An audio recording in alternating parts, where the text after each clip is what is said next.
Okay, now we're going to look at power, which is probably one of the easier concepts that we have all year.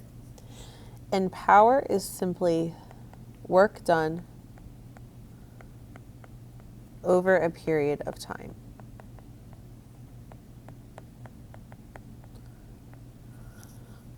Symbol for power is a capital P, and the unit for power is a watt. The symbol for a watt is a capital W.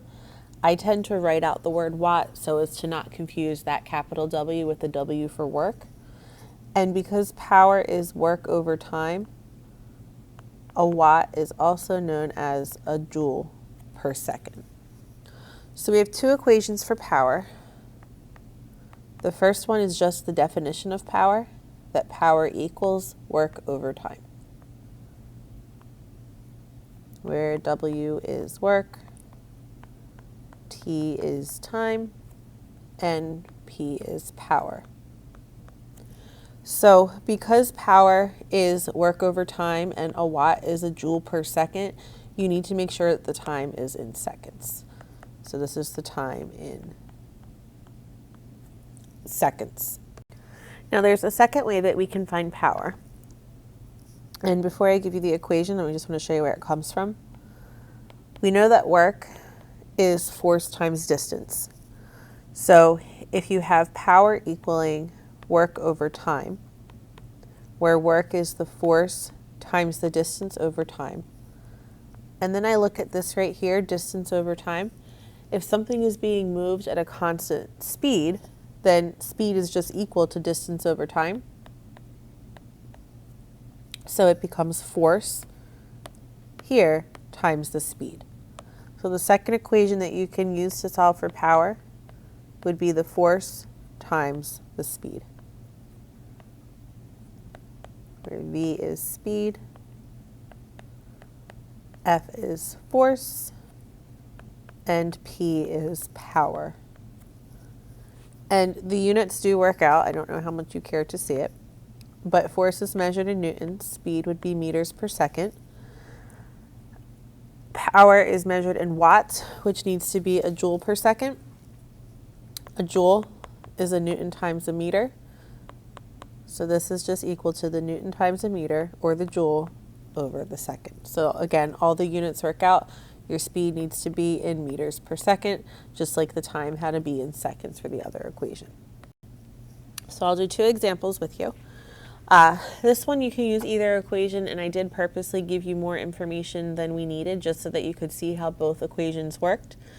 But I will do it both ways. So the force of 235 newtons is applied to a box over a distance of 14 meters for 7 seconds, and the box moves at a constant velocity of 2 meters per second. So the first thing we want to do is figure out the work. Work is just equal to the force times the distance. So this would be 235 newtons times the distance of 14 meters. And if we take 235 times 14, you get 3,290, and the unit for work is joules. So now power equals work over time. Power can also equal force times speed. I'm going to solve it both ways and get the same exact answer. So the work that we just solved for, 3290 joules, divided by the time of 7 seconds, you get 470 joules per second, which is a watt. If you take power is the force times the speed, this would be 235 newtons times the speed, 2 meters per second. 235 times 2 is 470 watts. So either way, in this particular problem, you could have used either equation, but I did purposely give you more information than we needed, just so that you could see both ways that it was being used with those two different equations. So now for our second example, Jim has 1,500 watts of power as he climbs the stairs in 4 seconds. If the stairs are 2 meters high, what is the force equal to as he climbs the stairs? So I'm actually going to go and look at bar charts with this one.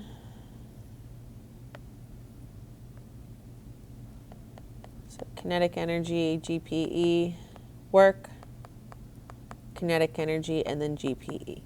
And this is A, and then that's B. He's at the bottom of the stairs, not moving, no height, so it starts with nothing. Positive work is done.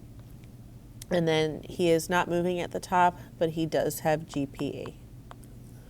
So his work is going to equal his gravitational potential energy, which equals mgh.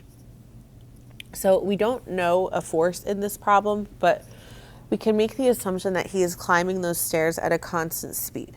So if he's climbing those stairs at a constant speed, he's going to have his weight going down equal to the normal force going up.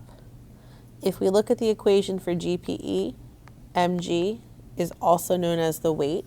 So his work is essentially equal to a force over a distance. So the force in this case, it's not the weight doing the work, it would be the normal force from the stairs, and then the distance that he is climbing up would be the height of the steps. So we're still getting a force times the distance and equaling the work. We don't know what that force is because we're not given the mass, but we can work backwards, and we'll actually take this an extra step further to figure out what his mass is at the end. So we know the height, which is 2 meters, and that would be the distance. We know the time, and we know the power, and we're looking for the force. So starting at the end, power equals work over time. 1,500 watts equals the work over 4 seconds. 4 times 15. 6,000 watts times a second is a joule. So 6,000 joules would equal his work. Coming back up here, the 6,000 joules is going to equal his force times the distance, which is the height of the stairs, 2 meters. 6,000 divided by 2 means that he's got 3,000 newtons of force, essentially propelling him up the stairs.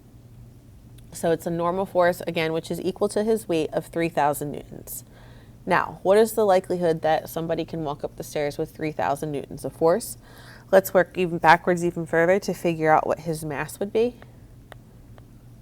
So Fg equals mg. His weight, which equals the normal force, is 3,000 newtons, equaling the mass times 9.8 meters per second squared. 3,000 divided by 9.8 is 306.1 kilograms, and that would be Jim's mass. So he's a very big person because if you convert that to pounds, he's roughly 673 pounds. So I realize that this problem is kind of unlikely. It would probably make a little bit more sense if this was maybe 150 instead of 1,500. That would drastically change the numbers and make a little bit more sense. But working backwards, just showing you how we can figure out what Jim's mass was, even though it wasn't given or needed, but really kind of tying the entire problem together. Main idea though, time needs to be in seconds, power in watts, and then the work in joules. And then in this case, the work you had to use this way to figure out work. You didn't have a force. So all of the work done was just equal to his gravitational potential energy at the top.